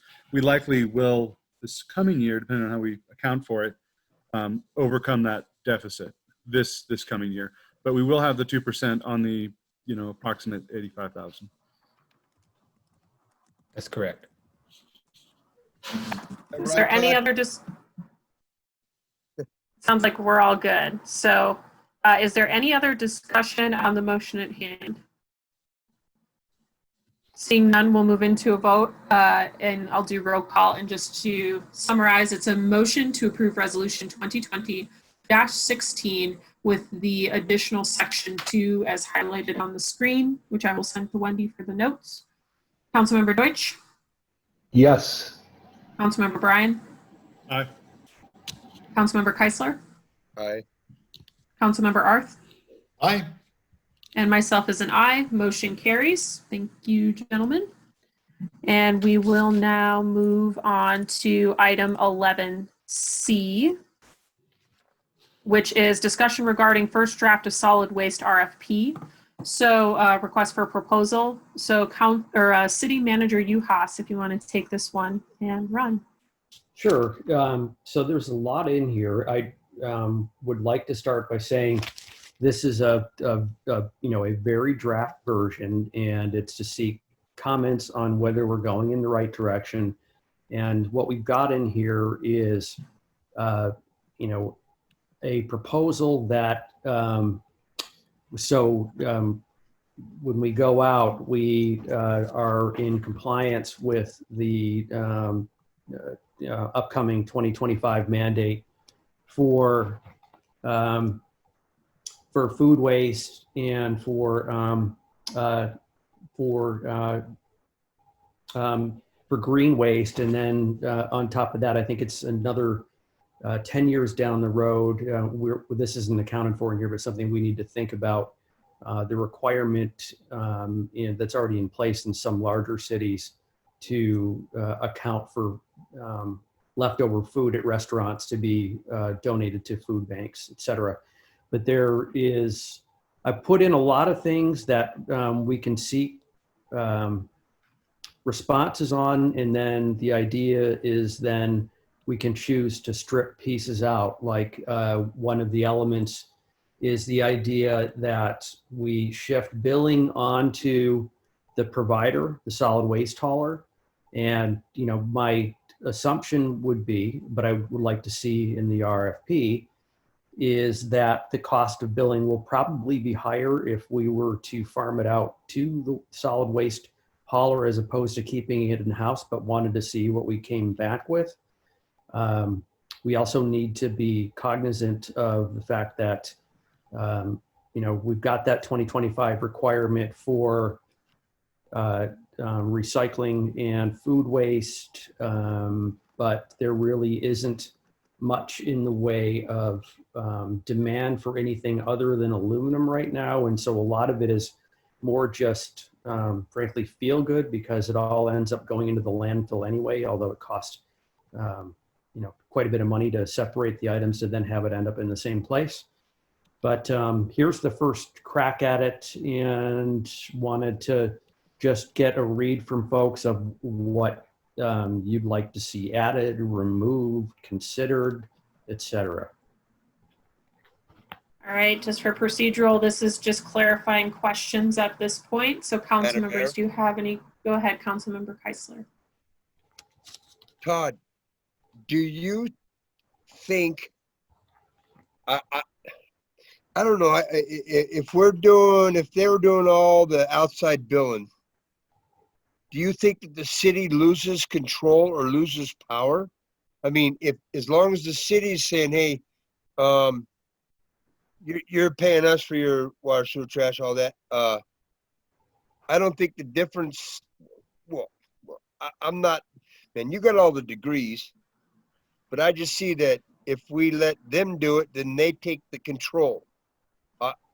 I think the city having the control is, I mean, crucial, especially where we're at.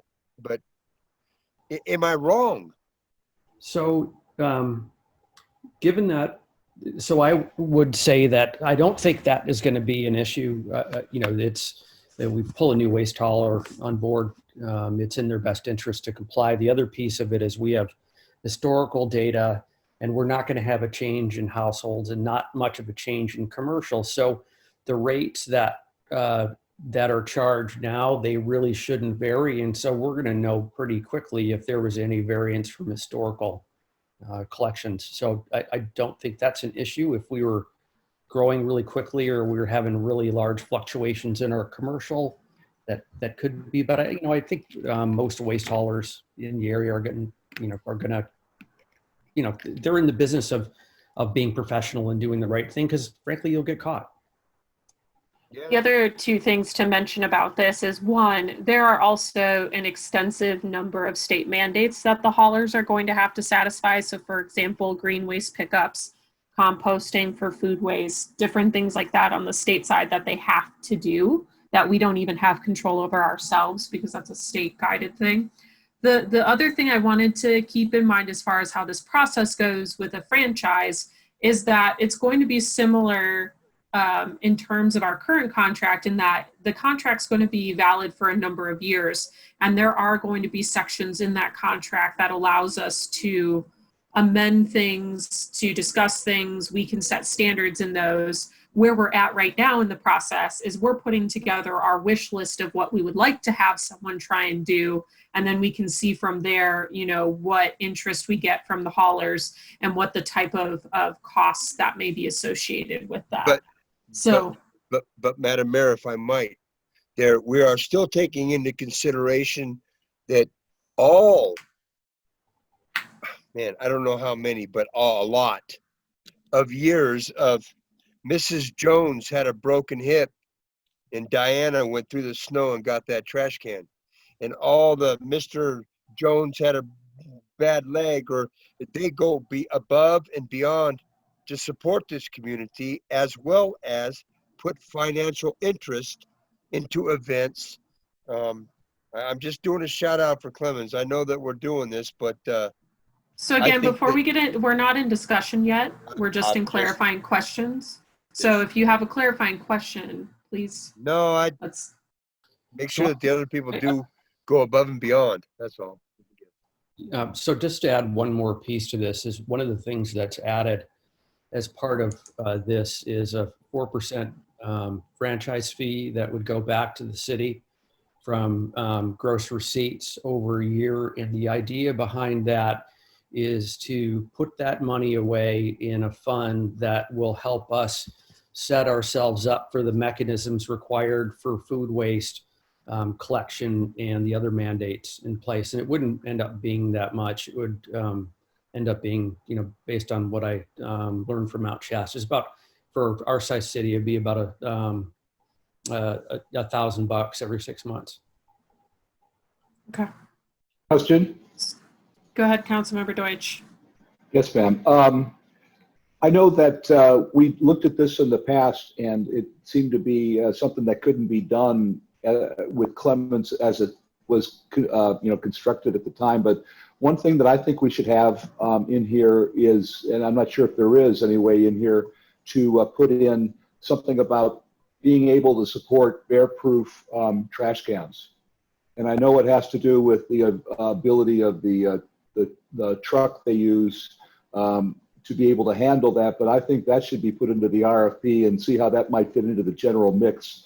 If we could find a way to jump into that lane where we live with bear proof, it would make a huge difference in our city. Madam Mayor, I happen to know a little bit on that. I have So, yeah, a lot of bear experience. I talked to them extensively. It'd be a $30,000 retrofit to the equipment that they have now. And the other companies don't have bear-proof trash cans. Just put that out there. so again, we're not in discussion. We're just in clarifying questions. And I just request that the council members stay to our process that we have. We will have plenty of time in discussion to discuss all the different options. So again, this is just a request for proposal to see which type of carriers would be interested in providing these services and what that cost would be. So we're not agreeing on awarding it to anyone at this point. We're just saying we want to put this out. We want to put feelers out to see what we would be able to get. So going back to it, does anybody have any other clarifying questions before I move into public comment? Seeing none, we're going to move into public comment. Are there any members of the public who would like to comment on the first draft of the solid waste RFP? You can either raise your hand in the participant section or let me know via the chat function. So I had someone come to the top, Diane and Steve. Yep, there you are. All right, you're unmuted. You should be able to have an option to unmute yourself. And I'm going to just switch over to the timer here.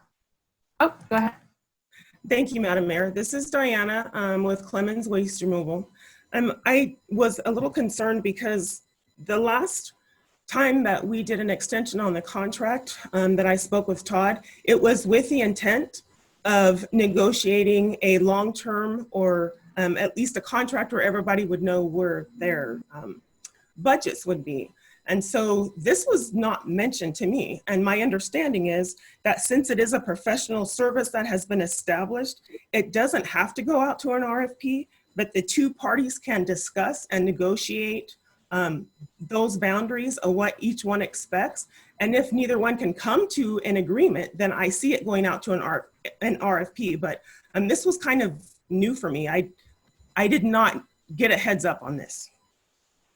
Okay, thank you. Good girl. All right. Is there any other public comment related to the first draft of a solid waste RFP? Oops. All right, seeing none, I'm going to move us into discussion. City Manager Uhas, could you maybe discuss the item brought up in public comment, please? Oh, yeah. So, the discussion was that we would move towards the execution of a new agreement, and I failed to mention that that negotiation would involve going out to an RFP. I mean, clearly when you're taking into account, if, we have more than one respondent, is to consider the fact that Clemens Waste Hauling has been here a long time, and all the time and effort and all the things that they've invested in this community. But, I think we just owe it to ourselves to know who else is out there and what they have to offer. And then, and understand, and part of the putting this RFP together is that there are a whole lot of, for lack of a better word, weasel words that allow for adjusting to different approaches and to work out how we actually meet state mandates. So it's an iterative process to see what companies would even consider moving into the market and how they all stack up. And clearly, I think, I don't want to speak for everybody, but on my end, given the longevity of Clemens and my dealings with these guys, I would love to see them maintain this contract. So just to clarify, so if we were to go forward with an RFP, Clemens could bid for the RFP and work with city staff to answer any questions and put that proposal together? Of course. Okay, and that would be open to other providers as well? Okay, so it sounds like, so just to clarify really quick. Clarifying question. So I will get to you in one moment, Councilmember Okay. Keisler. I'm jumping up and down. So just to clarify as well, as far as our options is so just to again address the public comment, we don't necessarily have to go out for an RFP. We could do a long-term discussion, but your recommendation is to do the RFP. Is that correct? Well, it's to see where everybody is. I mean, does that council's recommendation? No. So Councilmember Keisler, please let City Manager Uhas finish. I'm sorry. They've been here. Councilmember Keisler, please let City Manager Uhas finish. Okay. So it's standard operating procedure when going out for a large contract that we're going to be tied up with for a long time to see what kind of competition there is out in the marketplace. And you need to take in account, other than just dollars and cents, there are a lot of what we would term externalities that need to be taken into account, like the relationship with customers and the fact that Clemens goes in above and beyond. But we need to take into account all those things. If council so chooses that they want to enter into direct negotiations with Clemens, we certainly can do that. It's standard procedure just to see who's out there, who's interested, what they can propose, and then weigh it from there. All right, thank you. Councilmember Keisler, go ahead. Thank you. Todd, I love you, but I'm kind of apt to disagree. Councilmember Keisler, you're really quiet. Really? That's amazing. Okay. Now you're back. Because I was looking down at the carpet. Now I'm looking at the computer. Can you hear me? Yes. Okay. Todd, I love you, bro, and you're doing a great job, but I got to disagree with you on this. I think that Clemens deserves a shot to go into negotiations to extend a contract that they've been doing for a long time. That there was another city that changed up, that put somebody else kind of out local, that hurt us. And then I think about, you know what? I think about all that trash and all that truck and all them fumes driving through my mountains and taking a chance of an accident, fire, trash. Oh, hell no. Clemens, I think, deserves a chance at establishing a contract, like she said. And Diana, if you're out there, I give you props. You stuck to your guns, girl.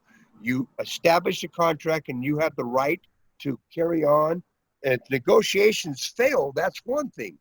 But we've not failed. This council member's not interested in nothing else. I'd like to give the people that have been here for so many years a chance. That's my opinion. Thank you, Madam Mayor. Okay. Madam Mayor. Councilmember Bryan, go ahead. I'd like to take issue with some of the underlying principles of Councilman Keisler's comments just now. I think we all understand that our primary duty here is to protect the citizens of Dunsmuir and look after their welfare. We all agree that Clemens has done a phenomenal job over the years. It's our duty to not let 30 years go by without revisiting what the best structure, company, and situation for Dunsmuir is. This RFP is merely an open, fair, even playing field for all people to come and offer to Dunsmuir what they can do this service for.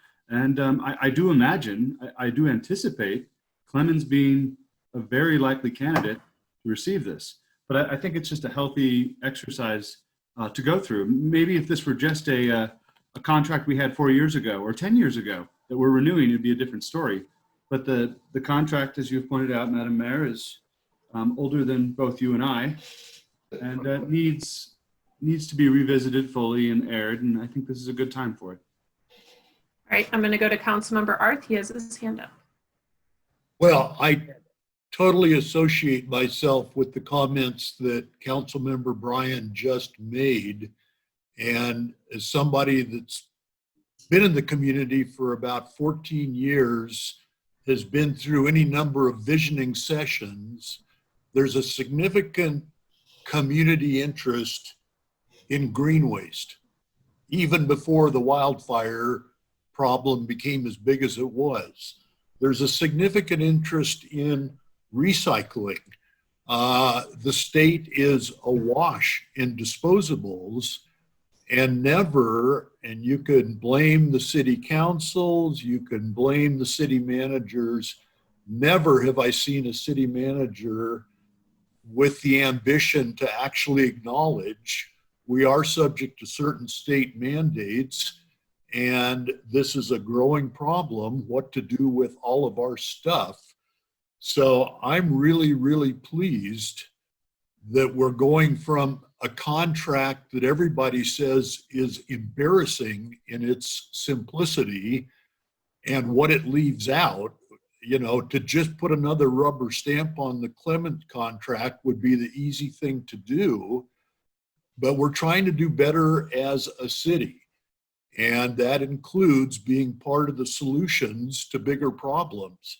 So I like the franchise fee approach. I like at least going out. I don't expect we're going to get 20 responses to the RFP. We're not a very attractive operation because we're so small. But if the city manager wants to know, am I headed in the right direction? Yes, sir, you are. And thank you very much. All right, thank you. Councilmember Deutsch, you have your hand up. Go ahead. Yes, ma'am. The first question I have is, isn't there another tool that is an alternate to the RFP, like an RFI, a request for information? So basically, this is the same thing. So you can call it a request for information. It basically, you're just going out to see who would be interested in doing this. One of the pieces of information to share is the city of Mount Shasta did go out for a similar franchise RFP and got no responses. What ended up happening is they ended up working with a couple, I believe there were two companies that were interested in submitting a proposal but weren't in favor of some of the pieces in the proposal. And so Mount Shasta had to negotiate with those two and how they would do certain things. And some of the pieces came out to, they didn't do certain things. I think the city billing thing was an item up for contention. So I think one of the things to remember for this RFP is that city staff is available to answer questions and work with anyone who's interested. For example, Clemens, because they are our current provider, would, you know, I'm assuming on their behalf, so I apologize, but I would assume that they would want to continue to be the primary service provider, and they would work with city staff to put together the best proposal that they see would benefit them, as well as meeting the city's goals as much as possible. So there may be things in this request for proposal that people are not able to do, and they'll maybe let us know that.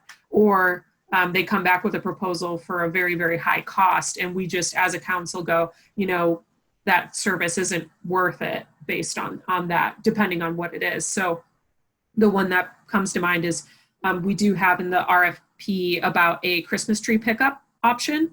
So for example, if we have two providers come in and one says we can't do it because we don't have the equipment for it and we're not willing to offer that service, or the other one says we do have the equipment or we're willing to purchase the equipment, but it's going to cost you $95 a tree, you know, we as a city council then have the choice of saying, you know, this is obviously not a service that works for either one. And we can say, you know, that's not going to be in the final contract. But it does, you know, similar to what we're talking about, open a playing field as far as, you know, anyone could put in a proposal. So it may not come out exactly what we ask for, but we're at least putting it out there. So a request for information, request for proposal, they accomplish in a sense a same thing. Well, Madam Mayor, the reason I'm concerned is, doesn't the proposal imply that there is an active evaluation going on, in which case somebody who doesn't get picked could then come in and challenge, where if we just do an RFI, that would allow people to be more comfortable in responding? Not necessarily, no. If you go out for bids, even if it is a request for information, it doesn't increase or decrease your liability. If anything, our liability would be increased if we did not go out to bid. Okay, I see what you're saying. It- The other thing I'd like to point out then is that I do kind of agree with the other members that I think we should move towards direct negotiations. But I would like to, with that in mind, and we're in discussion, then say immediately after that, that we should look at this discussion as not only saying what the limitations are of Clemens right now, but also what are the other things that we want to find a way to move towards. And one of those obviously is green waste. The other one I think should be, even though it may cost more money and work to do some sort of a negotiation, I think that our city would be greatly made better if we could deal with bears. And that would require some sort of investment. And I would like to see that part of the discussion going forward so that we could find a way, hopefully, to work that into the future. Okay. I have a note. Councilmember Keisler, I believe you were saying something while Councilmember Deutsch was talking. You just passed a $365 cost on to every homeowner by having their own. They have to buy their own canister. I'm asking just that they discuss it, look into it. Okay. I think that it was called a request for interest. If there's anybody else interested in there, and then once you've got that, then you could go for the RFP and you invite them to the table. But like Diana said, she has a long-term contract.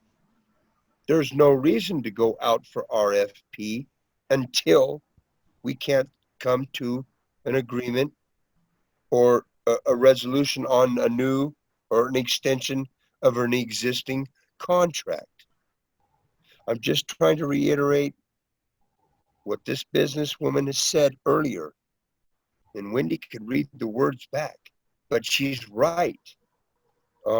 We have a contract, and yeah, Matthew, everybody's interest was out there, but I don't know, maybe it's just me, but I think we owe it to somebody that's served us for so long to see if we can't come to a resolve. And yeah, they know that they have to re-equip and they got to do all this. But I've helped them every time they've had a green waste. They come down there and they do a lot. So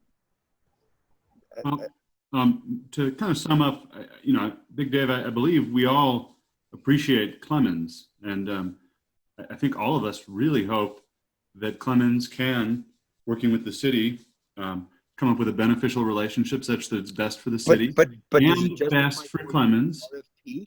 And we haven't Councilmember finalized. Keisler, could you please allow Councilmember Bryan his time? You can respond after he's finished, but please don't interrupt.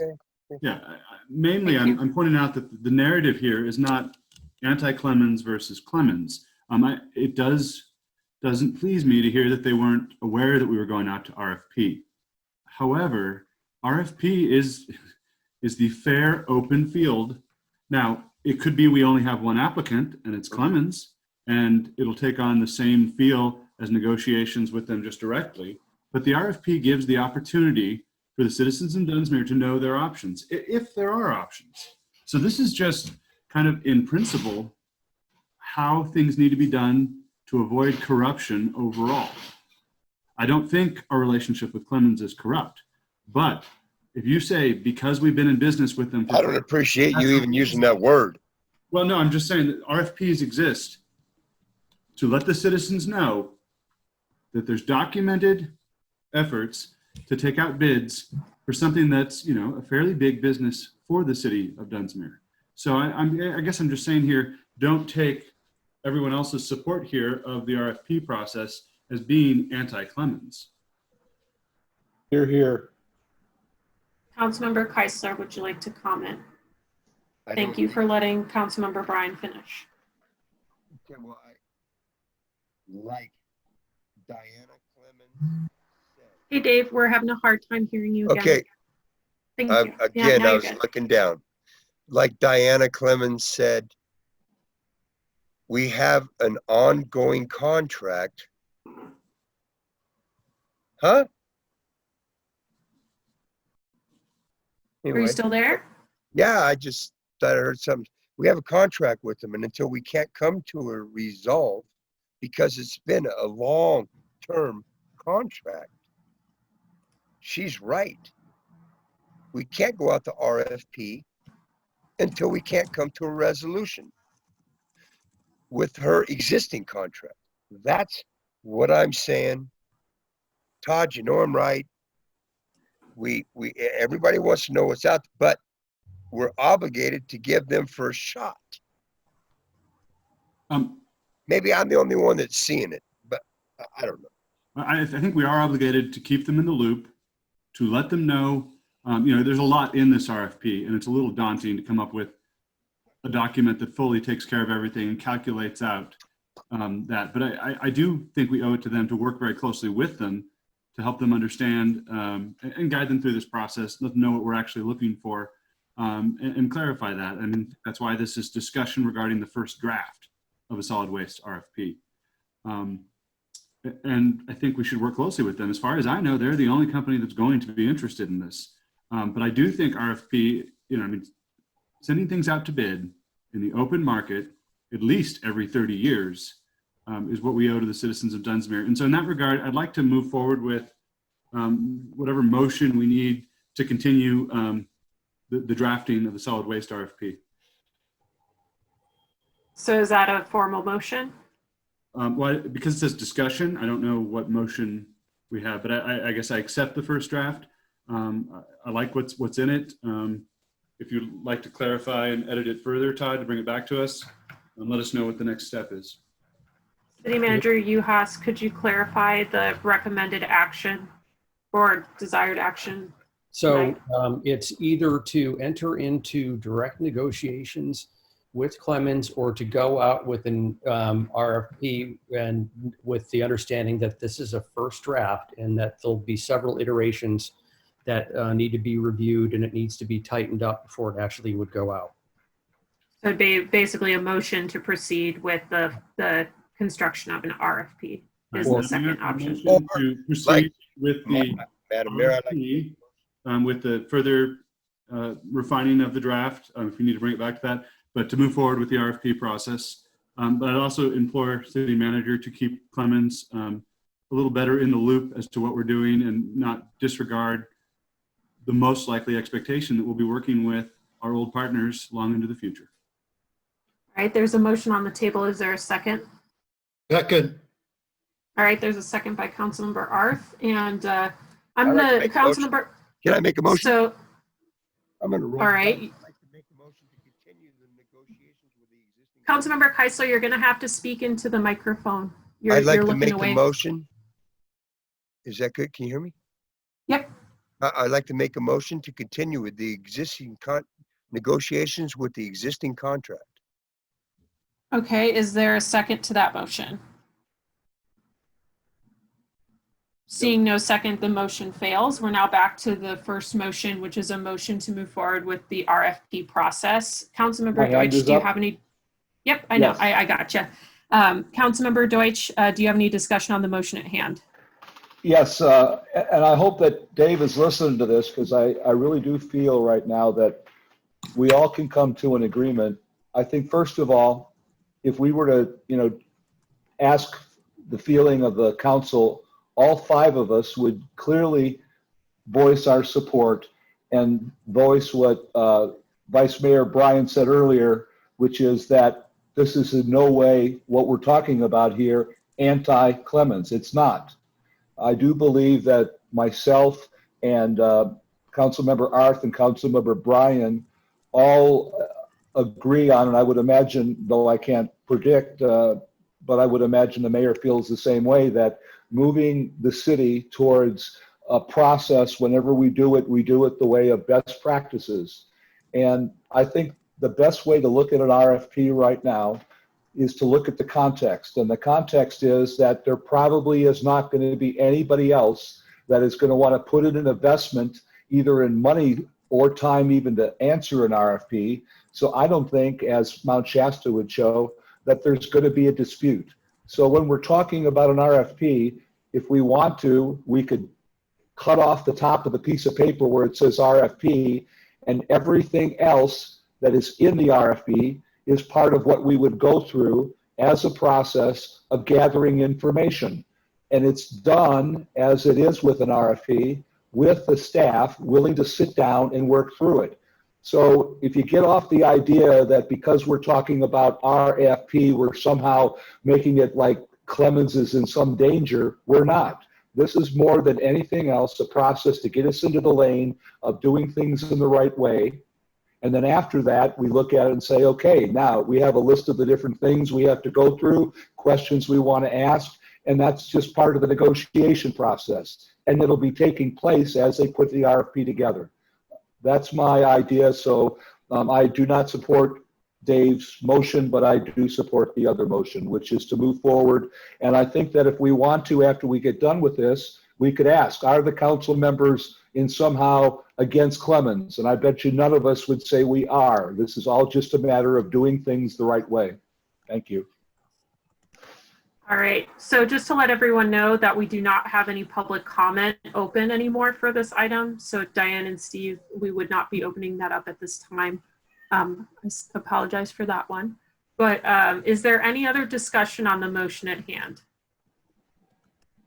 My only other comment, and I do subscribe to what Bruce just said, again directed to Councilmember Keisler, is it's not renewing the same old contract. The city is going after a different basket of services. It's a more expansive basket of services. And I do think the right way to do this is through an RFP. It may be that Clemens doesn't want to do it, just the way the mayor said, this element, that element. So let's do it the right way. Thank you. And just to add to one of the things that I have given information to the city manager Uhas on is there is a private contractor who is available to work with solid waste haulers that are interested in doing these types of services. So I would encourage him to share that contact with Clemens and work with that individual to be able to put together a proposal for services as well. So there are a lot of resources out there to make sure that, you know, Clemens isn't left out of the discussion on services. Already passed. So, all right, thank you. Is there any other discussion on the motion at hand? And by the way, I did type up the motion. Does this look correct, Councilmember Bryan? One moment. Yes. Excellent. Okay. We kind of been their landlord on the solid waste RFP process. Sorry. Motion to move forward with the solid waste RFP process with the intent to keep Clemens informed on the process. Okay. Councilmember Keisler, did you have a discussion on the motion at hand? Yeah, it's just like, it's kind of like, well, I don't know. We've been their landlord, and now we're just going to kick them out because somebody's going to pay us more rent. We have a existing contract with them. Until we can't come to a resolve, I don't think we should be here. That's my opinion. Madam Mayor, can I call this to a vote? I'm sorry? Will I call this to a vote? I think we've discussed it. Okay. Great line. All right, so we'll now move into a roll call vote. Councilmember Deutsch. Aye. Councilmember Bryan. Aye. Councilmember Keisler. Nope. Councilmember Arth. Aye. And myself is also an aye. Motion carries. Thank you, gentlemen. Madam And again, Mayor, could we have a call of the feeling of the council? You know, I don't want anyone hanging over this as being anything against Clemens, and I'm afraid that Dave's passion right now to support them is somehow making it look like this is going to change. It's not. Bruce, so it's not like that at all, bro. Trust me, it's not like that at all. What I feel is that this council has disrespected their existing contract. I hope she doesn't have a good lawyer. That's how I feel. Big Dave, if you were reading the RFP, you would have noticed that it's supposed to take effect at the end of the contract on June 30th of next year. So it's not really violating any contract. Next year.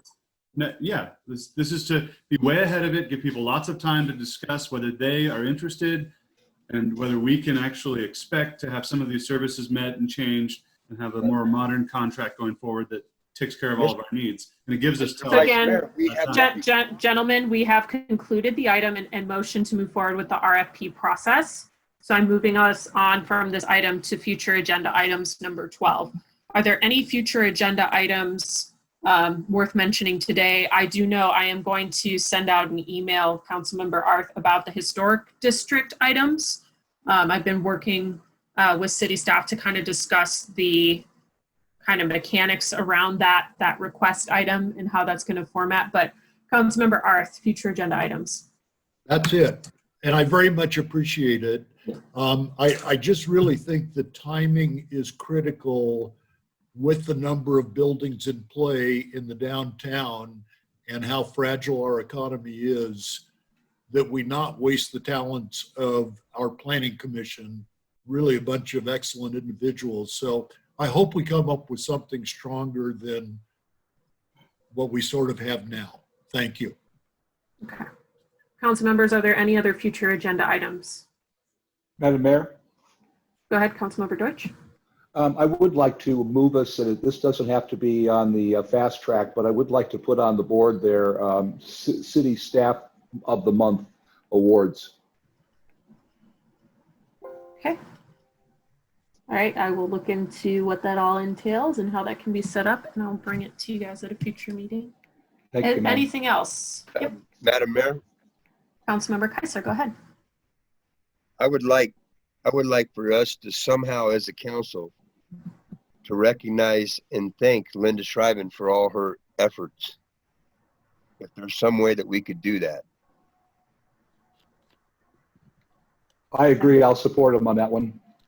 All right, I will look into it. And I mean, I think Linda is still here, so we thank her quite a bit.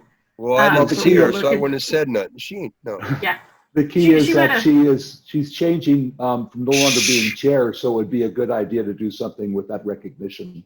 Yeah. thank you. All Thanks. right, Councilmember Arth, you have something else? The last thing is, I did think at our last meeting, as we picked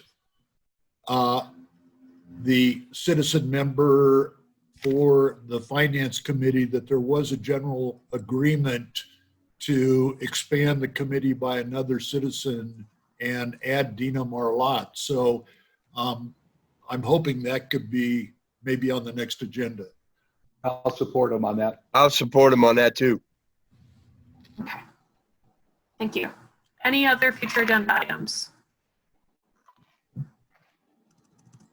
Okay, and just to let everyone know, Diane and Steve did write in the comment section that they don't feel that the council is anti-Clemens and they look forward to future negotiations. So Yay. just putting that out there. Hey, No stress. applause, applause.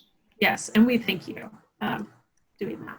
All right, seeing no other future items, I'll take us to adjournment. For any questions related to the items presented and discussed today, please feel free to email City Manager Todd Uhas or Wendy, who is our city clerk, and here are their email addresses, or you can call City Hall. But do I hear a motion to adjourn? Before we do, Madam Mayor, Wendy, you're doing a great job. Good job, girl. Give her a hand. Yeah, thank you, Wendy. Motion to adjourn. All right, motion to adjourn by Councilmember Arth. Is there a second? Second. Heisler has the second. All right, all those in favor, please signify by saying aye. Aye. Aye. Aye. Any opposed? Seeing Thanks, none, everybody. we will adjourn the August 6th meeting at 8:12 p.m. And thank you everyone who tuned in, and have a good rest of your evenings. Bye-bye. Goodbye. Good evening, everyone. Thank you. Thank you.